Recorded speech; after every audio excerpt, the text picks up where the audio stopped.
그래서 그 차량은 결국 어떻게 됐나요? 그 알파를 어떻게 처리했나요? X6 보냈어요. 보내고 나서 이제 저는 이제 가맹점도 이제 안 했고요. 이제 교육은 어차피 뭐 제가 교육 받은 거니까 교육비는 이제 포기를 했고, 그렇게 저는 이제 가맹점주 계약이 해지됐고, 가맹점주가 아니니까 차를 정리해달라, 정리해달라 해가지고 저희 어머니랑 통화 내용에서 9월 달에 정리를 해주겠다. 그게 몇 월인데요? 요청한 게? 저가 요청한 건 7월? 6월? 그쯤에 이미 저는 교육을 받는 상태에서 차 정리해달라 했어요. 왜냐면 제 앞으로 대출이 안 나오니까.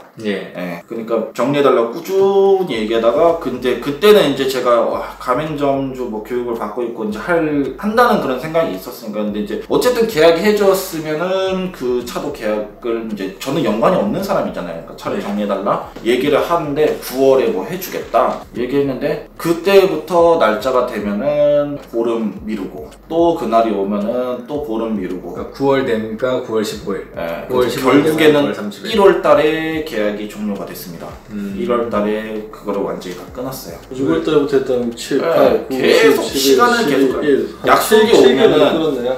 이상한 핑계거리가 하나씩 생겨요. 갑자기 뭐 차가 어떻게 어디 갔나는 둥, 뭐 어떤 사람 뭐 무슨 문제가 생겼냐는 둥, 뭐 여러 가지 온갖 막 핑계가 하나씩 생기면 그냥 한 일주일 미루고, 뭐 보름 미루고, 길게는 한 달 미루고, 다음 달에 해주겠다, 뭐 이런 식으로 가다가. 지금 얘기하는 건 그 R8. R8이죠. R8이고 부산 누가 뭐 타고 있더라고요. 뭐 부산에서 한번 하이패스 그냥 톨게이트 지나가가지고 저한테 딱지만 날랐는데, 부산에 있더라고요. 그래가지고 부산에서 뭐 누가 탄다고 해가지고 그거 해가지고, 그래서 뭐 그 사람이 가져갔는지는 모르겠지만 뭐 지금은 그렇게 정리가 된 상태예요.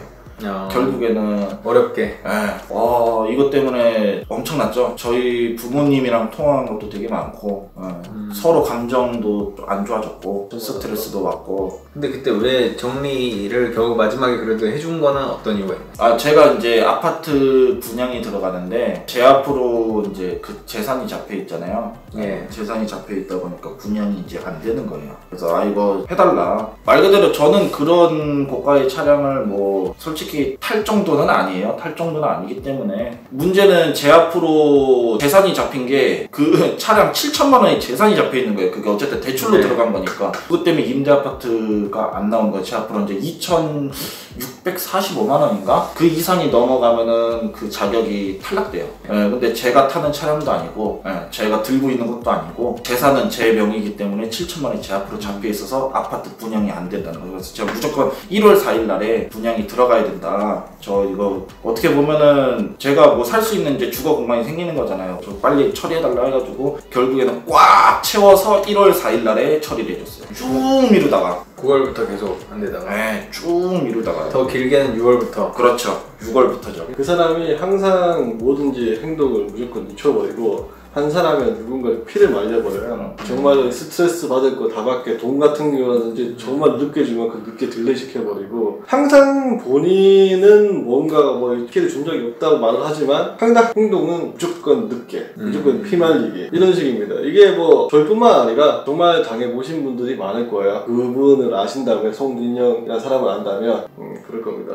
저희 어머니랑 통화를 많이 했죠. 저희 어머니 그래도 솔직히 사람이라는 게 약속한 날짜가 되면은 처리를 해줘야 되는 거잖아요. 근데 그 약속만 너무 많이 기억도 안 날 정도로 해가지고, 솔직히 사람 대 사람이라는 게 약속을 해가지고 두세 번 어기면은 그래도 짜증나는 게 현실이잖아요. 근데 그게 거의 10번 가까이 그 약속이 어겨졌다고 생각을 해보세요. 그러면은 열받아 미쳐요. 그게 오늘 이거 정리되겠지, 그래서 좀 뭐 좀 해볼라 하면은 딜레이 되는 거야. 보름이 딜레이 되는 거예요. 그럼 제가 스트레스 받고 또 참았다가 그 날이 되면은 또 이제 좀 해볼까 하면은 또 딜레이 되는 거야. 그러니까 모든 거에 계속 차질이 생기는 거야. 아까도 말씀드렸다시피 아파트도 솔직히 마지막 날 끝자락에 분양 넣는 사람이 있을까요? 그 기간에서. 근데 저는 그 마지막 날에 겨우 넣었어요. 시간 딱 맞춰가지고 겨우 들어가가지고. 거기서 솔직히 늦었으면은 지금은 싸우고 있겠죠. 근데 그때 이제 부모님이 나서게 된 계기가 있나요? 그게 제 선에선 처리할 수 없다고 봤어요. 왜냐면 대화 자체가 그분이랑 통화를 하게 되면은 그 사람한테 이끌려가고, 그래서 저보다 차라리 좀 제 선에선 처리가 안 돼서 부모님한테 말씀드려서 부모님한테 솔직하게 말씀드리자 해가지고 이제 어머니가 통화를 하시다가 그것도 안 되더라고요. 네. 그것도 저는 좀 그래도 나이 있으신 분이랑 좀 통화를 하게 되다 보면은 솔직히 저희도 막 그렇게 처음에 저 녹음 내용도 다 들고 있는데 그렇게 막 억양 놓고 막 그런 건 아니고 저희 어머니도 되게 그냥 일반 사람처럼 이렇게 정중하게 존댓말 쓰면서 좀 이렇게 했는데 이게 사람이란 게 점점 이제 스트레스를 받다 보니까 나중에 돼서는 좀 억양이 좀 높아진 거지. 처음에는 저희도 이제 요구를 했고 했는데 안 이루어지더라고요. 문제는 저희 부모님도 그래서 해결이 안 되는 상황에서 아버지한테 좀 말씀을 드릴까 했었는데 아버지는 이제 네가 벌려놓은 거니까 네 선에서 알아서 해결해라 이런 식으로 나오시고 해가지고 힘들었죠. 근데 그런 식으로 지금 묶여있는 사람들이 많다는 거죠? 많죠. 지금 가맹점주들의 실태라고 볼 수 있죠. 또 가맹점주랑 같이 교육을 받다 보니까 다 아실 거 아니에요? 네, 안면은 다 있죠. 근데 그 가맹점주들도 다 계약하는 걸 봤나요? 자동차 계약하는 거야? 그러면 그거는 시기가 다 비슷하니까 통화하는 거 다 봤죠. 그래서 옆에서 뭐 직접적으로 봤다는 게 아니라 직전까지 가셨죠. 그 사무실 안에서 다 이루어진 부분이기 때문에 그런 상황 계약 날짜라든지 했다 안 했다 이런 것들을 다 알고 있다는 얘기죠. 자동차 계약하는 건 다 보셨다? 네, 전화 통화를 하니까. 앉아가지고 그냥 전화 심사자 전화 오면 그거 받고 그런 거밖에 없어요. 뭐 직장명 더라벨로 해라. 그래가지고 제가 그 캐피탈 쪽에 직장명이 더라벨로 돼 있죠. 아직도요? 네.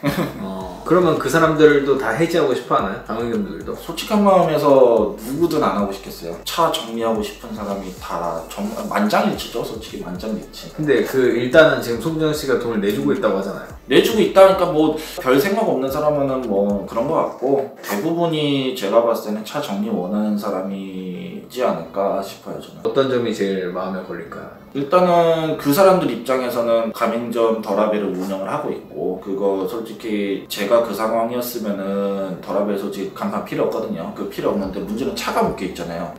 20대에 뭐 몇천만 원 단위가 잡혀 있으면은 만약에 그거 안 내주면은 힘들어지거든요. 지금 지금 어린 사람은 몇 살까지 있어요?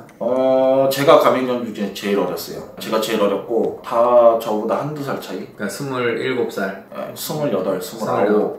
지금은 뭐 30 이렇게 된 사람도 있고. 예를 들면 28살이 자기 명의, 그러니까 28살에 자기 명의로 7천만 원 묶여 있다 보세요. 8천만 원 묶여 있고. 그러면 답답하죠. 이제 막막하죠. 그게 틀어졌을 때는 겁이 날 수밖에 없는 상황. 그렇죠. 그게 엮여 있고 그게 엮여 있다 보니까 솔직히 가게는 뭐 어떻게 해서든지 뭐 살릴 수 있다 치지만 그 차량 때문에 헤어날 수가 없는 거죠. 그러니까 그 송진영 씨가 혹시 안 내주면 큰일 나는 거잖아. 문제 생겨서 뭐 안 내주고 이러면은 그럼 7천만 원 어떻게 감당해요? 그 차량은 본인이 들고 있지도 않는데 누가 탔는지도 모르고. 그리고 그 이자도 엄청 센 걸로. 네, 금리 제가 이자가 한 16% 정도 됐어요. 금리가 한 16% 정도에 뽑혔고 그냥 맥스 친 것 같아요. 맥스 친 건데 근데 그게 또 제 신용도에서 그 금액이 안 나와서 그렇게 금리가 나왔을 수도 있고 그거는 뭐 그 사람이 어떻게 뭐 능력을 부려서 한 건지는 모르겠는데 결국에는 이제 가맹점주들 입장에서는 그거죠. 차가 묶여 있다.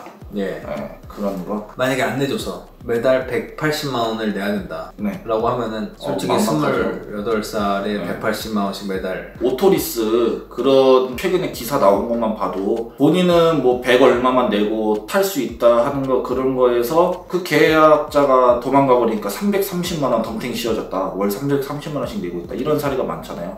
똑같이 그런 상황이 발생할 수 있다고 보고 그러니까 뭐 이도 저도 못하는 그런 막막한 상황일 수도 있고 뭐 생각 없는 사람들은 그냥 차값 내주니까 모르겠다 이런 식으로 뭐 생각 없이 사는 사람도 있을 수 있을 거고. 근데 자기가 타는데도 그 리스비를 내줘요? 자기가 본인이 타는데도? 예를 들면 알파를 뽑아서 뭐 다른 사람을 가져가고 그 X6를 타고 있잖아요. 그 X6에 대한 렌트비는 내냐 이거예요. X6 그러니까 3개월 무료라고 그랬잖아요. 3개월은 본인이 내주겠다. 3개월 타고 보내버렸어요. 그 끝난 사람은 그 차 타는데 그 차만큼 내야 되는 거죠.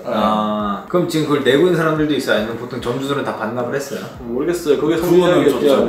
왜냐하면은 그거를 또 원망하면은 뭐 이렇게 봐주는 경우도 있을 수도 있고 더 받는 사람도 있을 수도 있고 그거는 각자의 이제 지금 시간이 흐른 상태이기 때문에 정확하게 이렇게 대출을 일으켰고 이런 문제점이 있다 이런 부분이고 그냥 그렇습니다. 반납을 하면은 그래도 최소한 자기가 낼 건 없는데 근데 어쨌든 묶여 있으니까 그것 때문에 해방이 안 된다는 그렇죠. 그런 맥락이죠. 그 점주들 중에선 차를 반납한 사람들은 있지만 차가 정리된 사람은 없다는 거죠. 그리고 아마 이 내용은 다 공감하실 건데 그 처음에 이제 명의를 가져갈 때 1년만 유지해달라 이런 내용이 있거든요. 그렇게 말을 했었거든요. 1년 유지해달라. 그러면은 2018년 4월 10일 날 계약자가 많을 거예요. 10일 날에 아마 여러 가맹점주들이 계약을 했을 건데 저랑 결제일 겹치시는 분들도 꽤 있었어요. 그 달 4월 달에 그러면은 지금이 4월 달이잖아요. 오늘이 4월 10일 아닌가요? 그러니까 그러면은 뭐 10일이 아니더라도 어쨌든 4월 안에 있단 말이죠. 그러면은 1년 되는 날이니까 다른 가맹점주들 차 요번 달에 정리가 되는 건지 그것도 한번 지켜봐야죠. 왜냐면은 그 사람이 말했던 것처럼 1년 유지해줬으니까. 깔끔하게 합시다. 그리고 추가로